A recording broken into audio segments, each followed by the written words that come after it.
Ask 44 different AI models to pick any word in the whole English language, and 41% of them hand you the exact same one. Serendipity. Wait, the entire dictionary is on the table? It's not a category, not a short list. Every word that exists, and they land on one word 4 times out of 10? It's the entire lexicon. 71 times out of 174. And across every model and every run, only 52 distinct words showed up at all. So here's what you'll walk away with. By the end, you'll understand why the newest, most expensive flagship models are the biggest conformists of the whole field, and the quirky, community-tuned ones are the last holdouts of variety. Which is backwards from what anyone would guess. It's completely backwards. And it matters beyond a party trick. If you cross-check 3 chatbots to get a second opinion, this paper says you're mostly asking one brain 3 times. The disagreement that makes a second opinion worth having just isn't there. Let me push on the premise first, though. Everybody already knows models converge. There's a whole stack of papers on mode collapse at the word level, the sentence level, the worldview level. So a study that just shows, look, they all say oak, is not news. Where's the actual contribution? That's the exact objection the author opens with, and he concedes it flat out. Convergence is old news. He's not claiming to discover it. What he's building is an instrument, mechanical, per model, and dirt cheap, that you could run on every new release forever to track conformity as a moving property of the field. A smoke detector, not a one-time inspection. So the paper isn't models are samey. It's, here's a thermometer for sameness that costs $1. It's $1 per model, Eric. And the thermometer picked up something nobody was tracking. So how do you build that thermometer without a fortune in compute? The design is deliberately trivial, so it can't be gamed. 31 prompts, each asking for one word. Name a tree, name a cheese, name a fruit, and reply with one word only. There are hundreds of right answers to each, so a room of independent minds should spread out. He asks 44 models 4 times each, no system prompt, a fresh conversation every time. And he turns the creativity dial all the way up. That dial being temperature, the knob that decides whether a model plays it safe or gambles on a rarer word. He sets temperature to 1.0, the default creative setting. High enough that if a model held any real internal variety, this is where it would surface. He's saying, surprise me. The whole tension of the paper is that he gets the safe guess anyway, and the scoring is where the cheapness lives. No embeddings, no second AI judging diversity. Pure exact string match on the word. One thing to flag right now, before we get to numbers.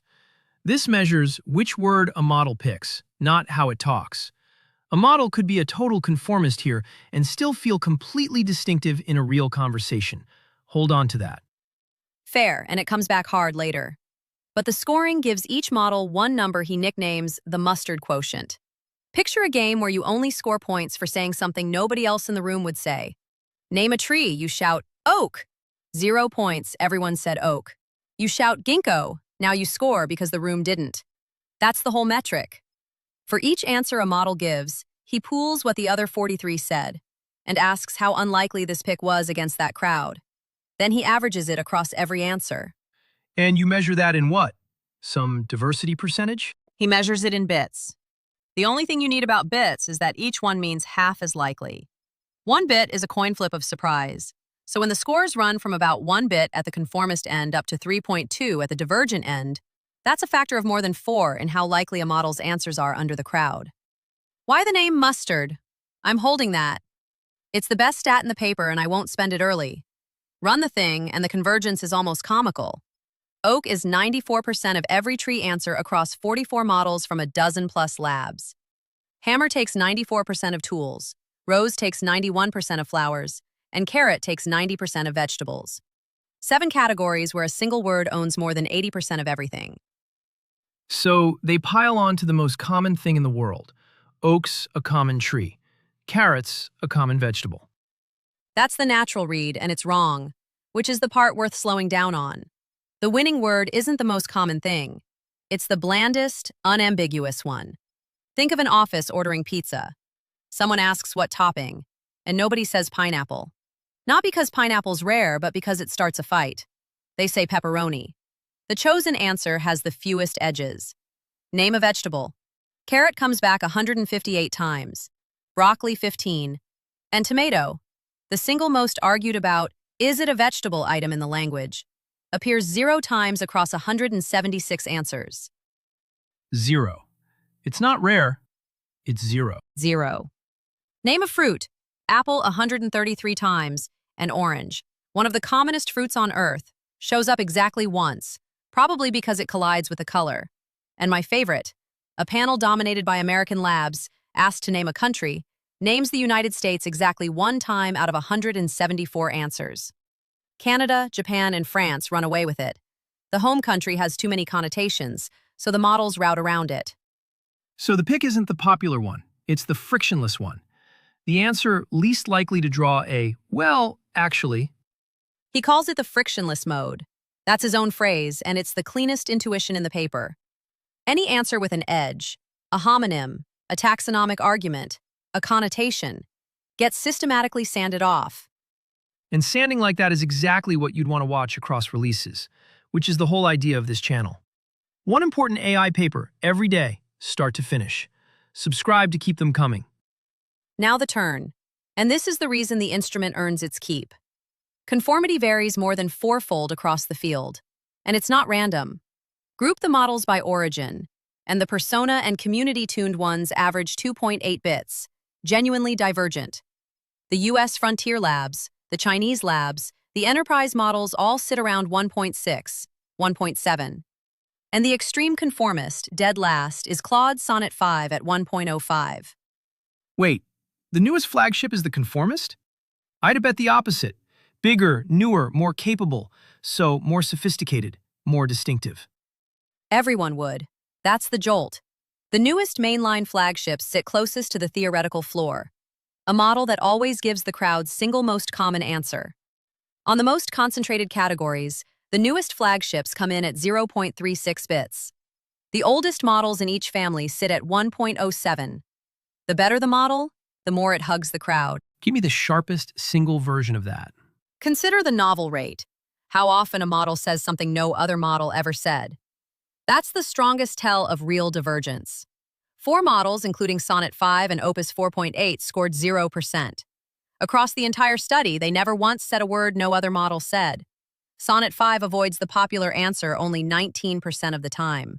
One weird model or a real trend? A trend you can watch march. Grok slides from 1.9 down to 1.3 across 3 releases. Claude's mainline slides from 2.1 down to 1.05. Every generation, more conformist than the last. Except, and this is the hopeful crack, both leading labs broke the trend in the exact week he measured. OpenAI's line reverses at the 5.6 generation. And Claude ships 2 models the same month off the same generation, Sonnet 5, dead last, and a sibling called Fable 5, way up at 1.71. Same lab, same month, same generation. And one's a conformist, and one isn't? And Fable's divergence isn't noise. It says Gouda for cheese, mustard for condiment, mango for fruit. 4 runs out of 4. Those picks are stable, repeatable, off consensus. Which brings me finally to the mustard. When a model does leave the crowd's answer, it doesn't scatter. It lands on the same runner-up as everyone else. Mustard takes 95% of every condiment answer that isn't ketchup. Broccoli, 83% of every non-carrot vegetable. Even the rebellion is a monoculture. So the dress code rebels all showed up in the same black hoodie. It's exactly that. Divergence itself turns out to be convergent. Okay, so before we stress test this, one line. What does it actually mean that Sonnet 5 scores lowest? It means its picks are the ones the rest of the field would have made anyway. And the obvious way to attack that is the scoring itself. Right, because it's leave one out against the panel. You score each model against all the others. But a model from a big family gets scored partly against its own relatives. So aren't you just measuring the roster you happen to pick?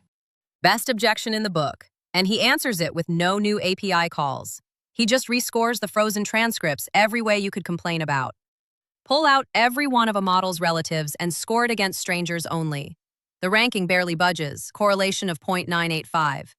Balanced fields, random subsets, an era-stratified field built to strip the newest flagships of their power to define the consensus. Sonnet 5 comes last in essentially every draw. The rankings aren't a roster artifact. What about hidden cliques? Two specific models that secretly share a style. He tests all 946 pairs, and after you account for just two simple per-model habits, how often a model dodges the popular answer, and how deep it dives when it does, not a single pair out of nearly 1,000 shows any special affinity. The whole apparent structure collapses to one dimension. Tell me one number about a model, how deep it dives, and its actual word choices are statistically indistinguishable from the field. So there aren't cliques. There's one blob, and models differ only in how far from the center they sit. There's one blob and one axis. And the cleanest hint at where it comes from is a pair of DeepSeek models that share the exact same pre-trained brain. It's the same raw clay, different finishing school. One of them is a conformist. 1.4 bits, 4 of 4 identical answers in 23 of 31 categories, 0% novel. And its headline update was distilling a reasoning sibling's outputs into itself. It literally trained on model-generated text and came out with a tailless distribution. The other, off the same base, is the only Frontier Lab Explorer in the whole panel, scattering into words like kiwi and crimson. The difference is purely post-training. That's clean, but it's one pair. I don't want the generational story leaning on it. Agreed, and the author calls it a glimpse, not proof. Size, recency, and how hard a model was polished all move together in this roster, and every model's measured on exactly one day. Newer equals more conformist is a pattern across 4 families at one snapshot, not a controlled experiment. And there's a bigger problem with the whole framing, which I think is the real catch. This instrument sees one thing: which single word a model picks in English. That's it. No tone, no reasoning, no multi-turn conversation. So the scary-sounding headline, "The newest models are the most interchangeable," is only true on that one narrow axis. GPT-4o is the author's own example. People are attached to how it talks, its long-form style, and this metric is completely blind to that. You're right, and he says so himself. A model can be a total conformist in this test and still feel distinctive in an actual conversation. The construct is narrow, and the bit values only mean something inside this particular 44 model field. So the honest version isn't, all the models are the same. It's, they pick the same words. That's a smaller claim, and a much more defensible one. Conceded. The validity is hard to attack. The fight is entirely about scope. But inside that scope, there's one comparison that lands. He lines the models up against people answering the same categories, and a population of humans stays spread out where the models converge to a point. Oak is 94% of the model field, but only 31% of human answers.